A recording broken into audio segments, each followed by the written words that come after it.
बहुत समय पहले की बात है। एक गांव में बिरजू नाम का एक गरीब किसान रहता था। उसका बहुत छोटा सा परिवार था। उसके परिवार में एकमात्र उसकी बेटी थी, जिसका नाम लाली था। बिरजू ने बहुत ही शौक से लाली को शहर में पढ़ने के लिए भेजा था। बिरजू की बेई लाली बहुत ही गुणवान और होशियार थी। उसी गांव में बलवंत सिंह नाम का एक लालची और बेईमान जमींदार रहता था। वह अपने जमीन गरीब किसानों को ठेके पर देता था और उस जमीन के बदले वो गरीब किसान से बहुत ज्यादा कर वसूलता था। जमींदार बलवंत सिंह बहुत ही ज्यादा लालची था। वो गरीब किसानों को बहला फुसला कर पहले तो अपनी जमीन ठेके पर देता और बाद में किसानों से ही शर्त रख देता था। इन गरीब किसानों की भी क्या जिंदगी है। बस 2 वक्त की रोटी के लिए दिन भर काम करते रहते हैं और पूरी जिंदगी 2 वक्त की रोटी के लिए तरसते रहते हैं। और मुझे देखो, मैं बस इन्हें आदेश देता हूँ और समय आने पर सारी फसल हमारे गोदामों में भर जाती है और ये गरीब किसान हमारे आगे जी हुजूरी करते रहते हैं और हमारे सारा काम करते रहते हैं। इसे कहते हैं दिमाग हो तो बलवंत सिंह के जैसा, वरना ना हो। हाँ मालिक, आप तो यहाँ के जमींदार हैं और किसानों को अपनी मुट्ठी में रखते हैं। इनको कैसे इस्तेमाल करना है ये आप भली भांति जानते हो। मालिक, यहाँ क्या अगल बगल के और भी गांव पर आप ही का राज्य है। आपकी मर्जी के बिना तो एक पत्ता भी नहीं हिलता। इसीलिए तो मैं यहाँ का राजा हूँ। मैं इन बेवकूफ किसानों को ऐसी ऐसी शर्त पर जमीन उधार दे रखी है कि मेहनत ये करते हैं और फसल मैं अपनी मुट्ठी में कर लेता हूँ। आखिर इनकी औकात ही क्या है मेरे सामने।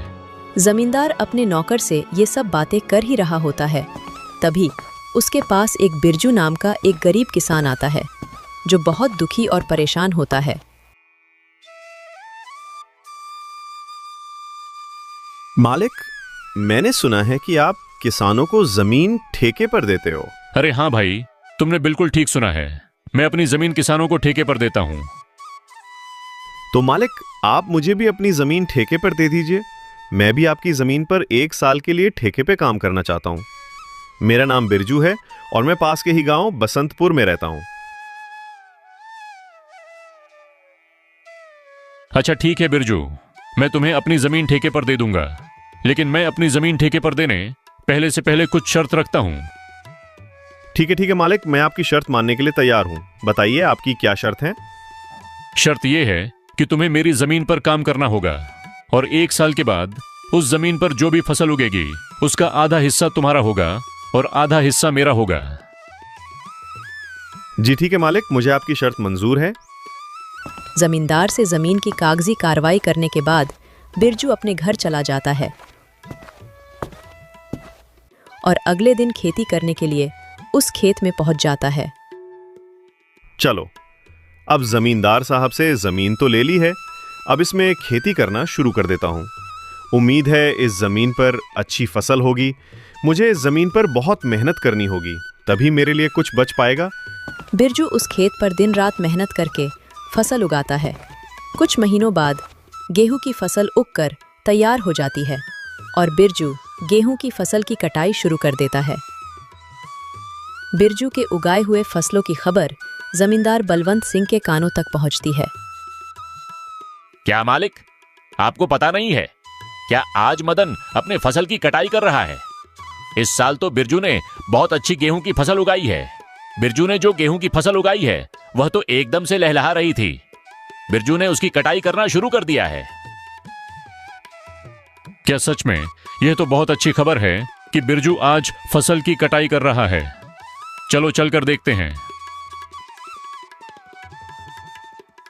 इस बार तो गेहूं की फसल बहुत अच्छी हुई है। अगर आधी जमींदार साहब भी ले जाएंगे तो फिर भी मेरे पास कुछ तो बच ही जाएगा।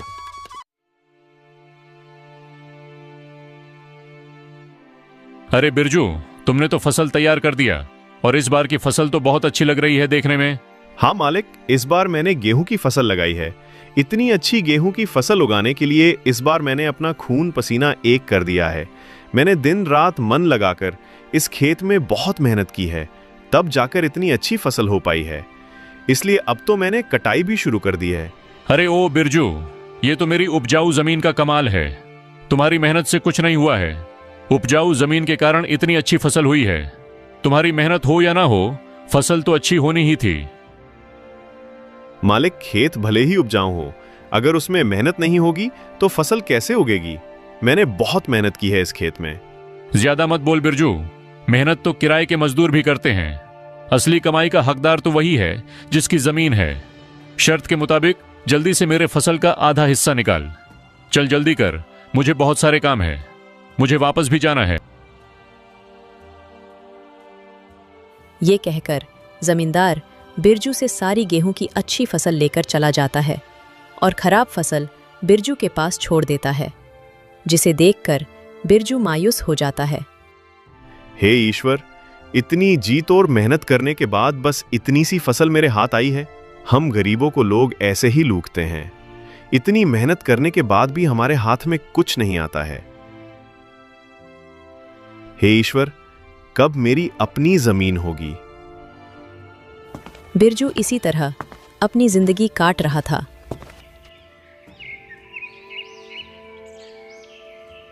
कुछ महीनों बाद बिरजू की बेटी लाली, जो शहर पढ़ने के लिए गई थी, वापस गांव आ जाती है। वापस गांव आने पर जब उसने गांव का नज़ारा देखा तो उसे बहुत दुख हुआ।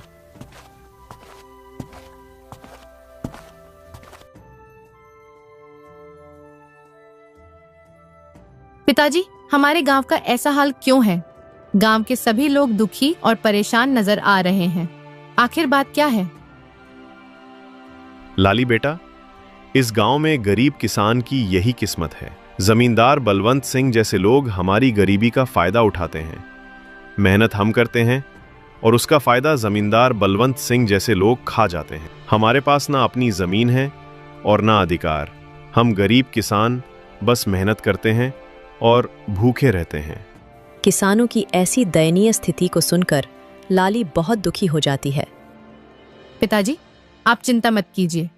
अब मैं आ गई हूँ और यह अन्याय अब और नहीं चलेगा। आज से मैं आपके साथ खेतों में काम करूंगी और उस लालची जमींदार को उसी की शर्तों में बांध दूंगी। मालिक, अब से मैं पिताजी के साथ खेतों में काम करूंगी।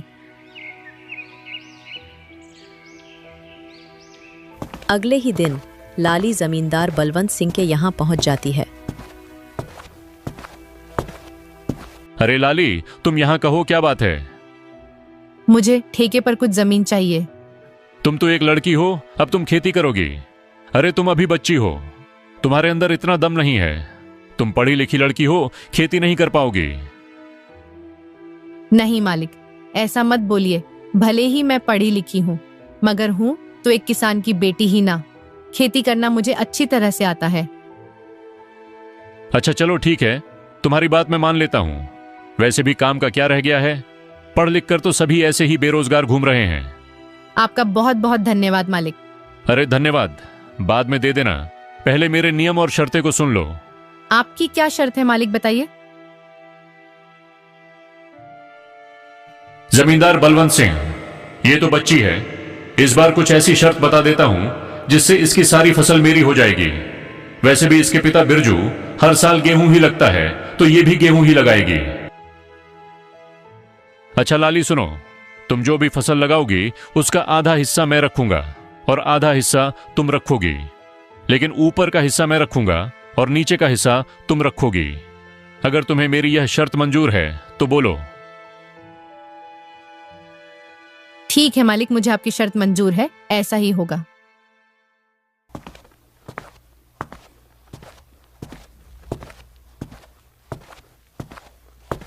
अगले दिन से लाली अपने पिता के साथ खेतों पर काम करना शुरू कर देती है।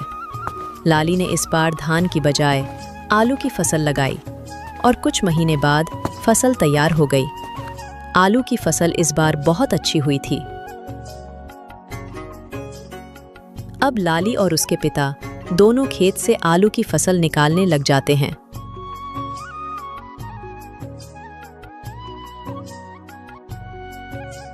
फसल की खबर मिलते ही जमींदार बलवंत सिंह लाली के पास आता है।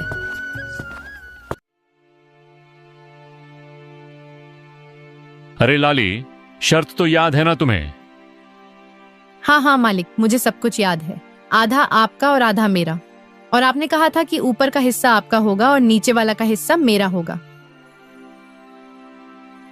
देखिए मालिक, इसने तो चालाकी कर दी। ये धान की फसल नहीं है, ये तो आलू की फसल है। अरे ये क्या लाली, इस बार तुमने आलू लगाया है? ये तो आप ही की शर्त थी मालिक, और आपने ही शर्त बताई थी, और अब आप ही शर्त मानने को तैयार नहीं है। अरे लेकिन मैं इस घास फूस को लेकर क्या करूंगा, जबकि सारे आलू तो तुम ले रही हो। मालिक, मैं कुछ नहीं जानती, आप अपना ऊपर का हिस्सा ले जाइए। इस तरह अपनी चालाकी दिखाते हुए लाली ने बेईमान जमींदार को मुंह तोड़ जवाब दिया और सभी आलू लेकर घर आ गईं और घास फूस जमींदार के हिस्से छोड़ आईं। मालिक, पूरे गांव में आज तक किसी ने भी आपसे चालाकी दिखाने की हिम्मत नहीं की, और ये बिरजू की बेटी लाली इतनी आसानी से आपको बेवकूफ बना गई। अरे ये बिरजू की बेटी मुझे क्या बेवकूफ बनाएगी? आने दो, इससे अगली बार उसे ऐसा सबक सिखाऊंगा कि मुझसे उलझने की कोशिश नहीं करेगी।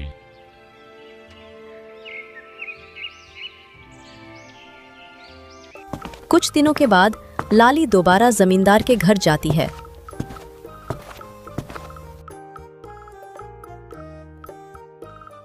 कैसे हैं मालिक? अरे लाली, फिर से तुम कहो, क्या चाहिए तुम्हें? आपकी जमीन ठेके पर चाहिए थी। ठीक है, मैं तुम्हें अपनी जमीन ठेके पर दे दूंगा, पर मेरी इस बार की शर्त भी कान खोलकर सुन लो लड़की। इस बार तुम्हारी कोई चालाकी नहीं चलेगी लड़की। इस बार नीचे का हिस्सा मैं लूंगा और ऊपर का हिस्सा तुम्हारा होगा। क्या तुम्हें मेरी यह शर्त मंजूर है? मालिक, मुझे आपकी शर्त मंजूर है। मालिक, इस बार फसल के ऊपर का भाग मेरा ही होगा। इस तरह लाली जमींदार से बात करने के बाद घर आ जाती है। इस बार भी लाली दोबारा खेती करने की तैयारी में जुट जाती है। लाली इस बार गेहूं की फसल लगाती है। कुछ दिनों बाद गेहूं की फसल काफी अच्छी उगाती है। अरे वाह, इस बार तो गेहूं की फसल खूब अच्छी दिख रही है।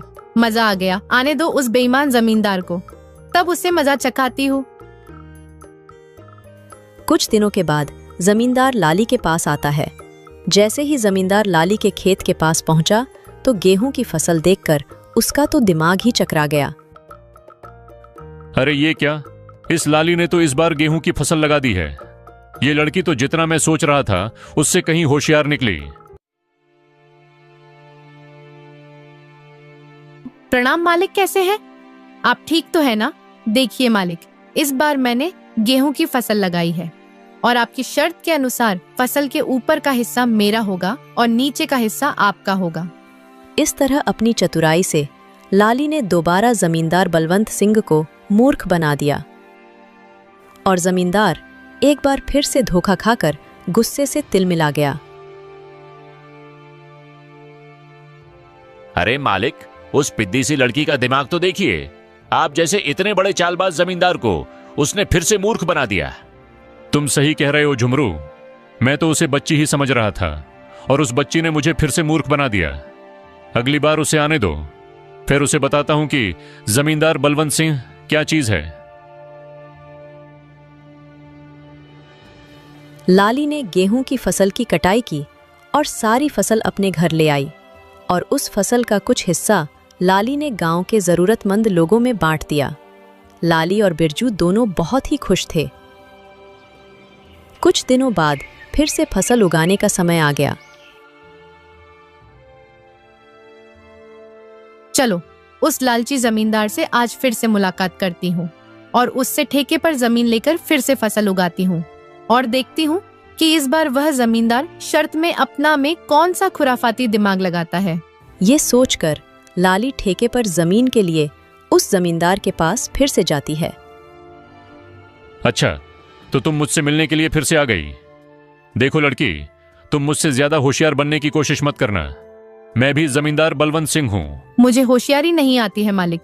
मैं तो एक गरीब किसान की बेटी हूँ। होशियार तो आप लोग हैं जो गांव के गरीब किसानों की मजबूरी का फायदा उठा रहे हैं। अपनी जुबान पर काबू रखो लाली। ये तुम क्या बोले जा रही हो? जिस काम के लिए आई हो वो बात करो। यहाँ ज्यादा ज्ञान बांटने की जरूरत नहीं है। ठीक है मालिक, चलिए काम की बात करते हैं। मुझे इस बार भी आपकी जमीन ठेके पर चाहिए। बताइए मालिक, इस बार आपकी क्या शर्त है? हाँ, शर्त तो है। तू खुद को बड़ा होशियार समझती है ना लड़की। इस बार फसल का ऊपर का और नीचे का हिस्सा मेरा होगा और बीच का हिस्सा तेरा होगा। अब बोल, क्या तुम्हें मेरी ये शर्त मंजूर है? बिल्कुल मंजूर है मालिक, जैसा आप कहें। अच्छा ठीक है मालिक, तो अब मैं चलती हूँ, मुझे फसल उगाने की तैयारी भी करनी है। लालची जमींदार की बात मानकर लाली अपने घर चली जाती है और वो फिर से फसल उगाने की तैयारी में लग जाती है और इस बार वो गन्ने की फसल लगाती है। लाली ब्या, इस बार तुमने खेत में कौन सी फसल लगाई है?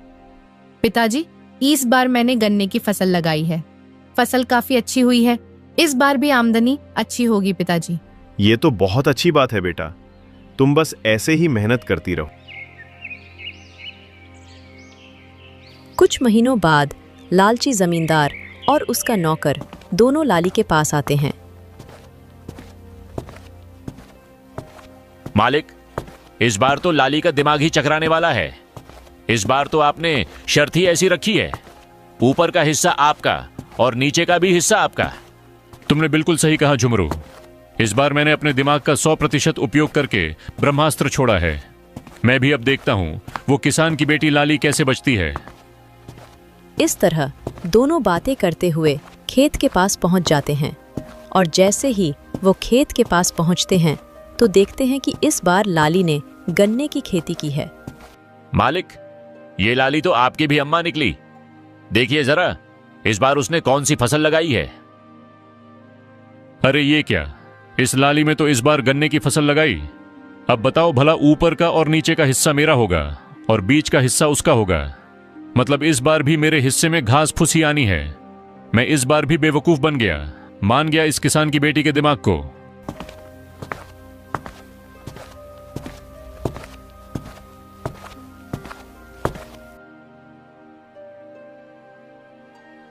अरे मालिक, आप आइए आइए, कैसे हैं आप दोनों? आपस में क्या खुसुर फुसुर कर रहे हैं? अरे वाह, एक तो चोरी ऊपर से सीना जोरी। तुमने मुझे इस बार भी बेवकूफ बना दिया ना। नहीं मालिक, जरा मुझे भी तो बताएं कि मैंने आपको क्या बेवकूफ बनाया है। मालिक, आप तो गांव वालों को बेवकूफ बनाते हो। देखिए मालिक, इस बार मैंने गन्ने की फसल लगाई है और आपकी शर्त के मुताबिक इस फसल का ऊपर का और नीचे का हिस्सा आपका होगा और बीच का हिस्सा मेरा होगा। अरे ओ किसान की बच्ची, मालिक को ज्यादा होशियारी दिखाने की कोशिश मत करो। बेईमानी और मक्कारी में ये सबके बाप हैं बाप। ये खेत भी हमारा है और इसमें लगी फसल भी हमारी है। अरे ओ झुमरू, बस कर, ज्यादा चिल्लाने की जरूरत नहीं। शायद ये हमारी ही करनी का फल है। हमने गांव के भोले भाले किसानों को बहुत ठगा है और आज पहली बार किसी ने हमें ठगा है। इस लड़की ने हमारी आंखें खोल दी हैं। अब मैं समझ चुका हूं कि बेईमानी का फल हमेशा बेईमानी ही मिलता है। इसलिए आज के बाद मैं किसी भी किसान को परेशान नहीं करूंगा और सभी किसानों को उनकी मेहनत का बराबर का हक दूंगा। जितनी भी किसानों की जमीन मेरे पास गिरवी है, मैं उनको सारे कागज वापस कर दूंगा और कभी भी उनकी गरीबी और लाचारी का फायदा नहीं उठाऊंगा। मालिक, आपने तो ये बहुत अच्छी बात कही है। एक किसान दिन रात मेहनत करता है अपने परिवार के लिए, मगर ना ही कभी वह अच्छे कपड़े पहनता है और ना ही कभी वह अच्छा खाना खा पाता है। अपने परिवार का पेट भरने के लिए वह दिन रात अपना पेट जलाकर खेतों में मेहनत करता है। ऐसे में इन गरीब किसानों के साथ बेईमानी करना और उन्हें तकलीफ देना अच्छी बात नहीं है। इसलिए इनका हक तो इन्हें मिलाना ही चाहिए। आप इनको इनकी जमीन वापस लौटा दीजिए मालिक, और अभी भी समय है, सच्चाई के रास्ते पर आ जाइए, नहीं तो आपको इससे भी बड़ा नुकसान झेलना पड़ सकता है। इस तरह लाली अपनी मेहनत और होशियारी से लालची जमींदार को सच्चाई के रास्ते पर वापस ले आती है। जमींदार बलवंत सिंह ने वहां के किसानों की जमीन और उनका पैसा उनको वापस कर दिया। उस दिन के बाद वहां के किसान खुशी खुशी रहने लगे और किसी भी जमींदार ने किसी भी किसान का हक नहीं मारा।